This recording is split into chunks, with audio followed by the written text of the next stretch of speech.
ఆగాలంటే అది ఎలా కుదురుతుంది? యా సరే, ఇక కొలిజియం ముందు హాజరైన అలహాబాద్ హైకోర్టు జడ్జి విహెచ్పి సదస్సులో వివాదాస్పద వ్యాఖ్యలు చేసిన న్యాయమూర్తి. ఇది చాలా సీరియస్ అండి. వాస్తవంగా మనం సుప్రీంకోర్టును అభినందించాలి, శభాష్ అని. ఎందుకంటే సుప్రీంకోర్టు కొలీజియం ప్రధాన న్యాయమూర్తితో సహా సంజయ్ ఖన్నాతో సహా ఆయన్ను పిలిపించి మందలించారు.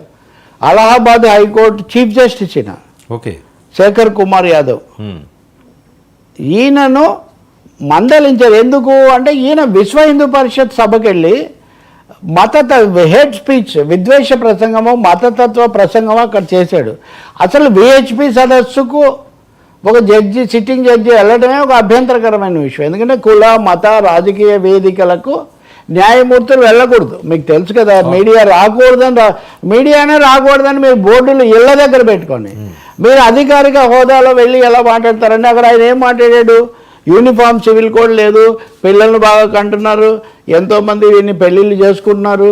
అసలు భారతదేశం హిందుస్థాన్ అన్నాడు. ఇండియా అని లేదు, భారతదేశం అని లేదు. హిందుస్థాన్లో మెజారిటేరియన్ రూల్, అధిక సంఖ్యాకుల పాలన నడవాలి అన్నాడు. అధిక సంఖ్యాకుల పాలన అన్నప్పుడు హిందుత్వ భాష, అది మత రాజకీయాలను ఈయన ప్రేరేపిస్తున్నాడు అని ఆయన మీద కేసు వచ్చింది, ఆయన మీద ఫిర్యాదు వచ్చింది. కేసు కూడా పెట్టారు ప్రశాంత్ భూషణ్ ఇలాంటి వాళ్ళు. సో అప్పుడు సుప్రీంకోర్టు కొలీజియం మామూలుగా వాళ్ళు ఏం చేస్తారంటే, ఎవరైనా హైకోర్టు జడ్జీలు లేకపోతే సీనియర్లు తప్పు చేస్తే వాళ్ళు పిలిచి మందలిస్తారు. వాళ్ళు నిన్న పిలిచారు, ఆయన వెళ్ళి నన్ను ఆ మాటలు అపార్థం చేసుకున్నారు, నేను ఆ ఉద్దేశం ఆయన వాళ్ళు పూర్తిగా తోసిపుచ్చారు. ఈ సమర్థనలన్నీ తోసిపుచ్చి మీరు మాట్లాడింది తప్పు. రెండవది, ఈ వివాదాస్పదమైన పాక్షికమైన సమ్మేళనానికి వెళ్ళటం కూడా సరికాదు.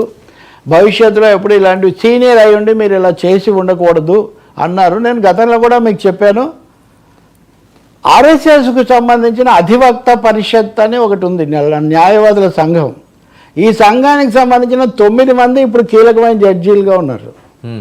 ఈ మధ్యకాలంలో ఆఖరుకు మాజీ ప్రధాన న్యాయమూర్తి జస్టిస్ చంద్రచూడ్ కూడా కాషాయ వస్త్రాలు వేసుకొని అటు గుజరాత్లోనూ ఇటు అయోధ్యకు కూడా వెళ్ళి ఆ పైన ఉన్నటువంటి ధ్వజస్తంభమే రాజ్యాంగ న్యాయస్తంభం అని ఒక వ్యాఖ్యానం చేశాడు. దీని మీద దేశం అంతా దుమారం వచ్చింది. ఈ మతము, ధ్వజము ఇవన్నీ ప్రధాన న్యాయమూర్తులు చేయాల్సిన పని కాదు. కాబట్టి సుప్రీంకోర్టులతో సహా హైకోర్టులతో సహా చాలా చోట్ల న్యాయ వ్యవస్థ మీద ఈ మత రాజకీయాలు అలుముకుంటున్నాయి. దీన్ని అరికట్టాలి. సుప్రీంకోర్టు కొలీజియం స్వయంగా పిలిపించి ఆగ్రహం వ్యక్తం చేసింది కాబట్టి కనువిప్పు కలగాల్సినటువంటి ఒక అవసరం ఉంది. చాలామందిలో ఒక అభిప్రాయం ఉంది వర్మ. లాస్ట్ పాయింట్, మెజారిటీ ఎవరుంటే వాళ్ళే కదా ప్రజాస్వామ్యం అంటే, మెజారిటీయే కదా అంటారు. ప్రజాస్వామ్యం అంటే అర్థం ఎవరు ఎక్కువ ఉంటే వాళ్ళు ఎక్కువ అని కాదు. అంటే ఏ రంగు వాళ్ళు ఎక్కువ ఉన్నారు, ఏ కులం వాళ్ళు ఎక్కువ ఉన్నారు, ఏ మతం వాళ్ళు, దాన్ని బట్టి కాదు. ఎలక్షన్స్లో ఎవరు గెలిచారు, ఎవరు గెలిచినా కానీ మిగతా వాళ్ళందరినీ కూడా ఎలా కాపాడతారు అని.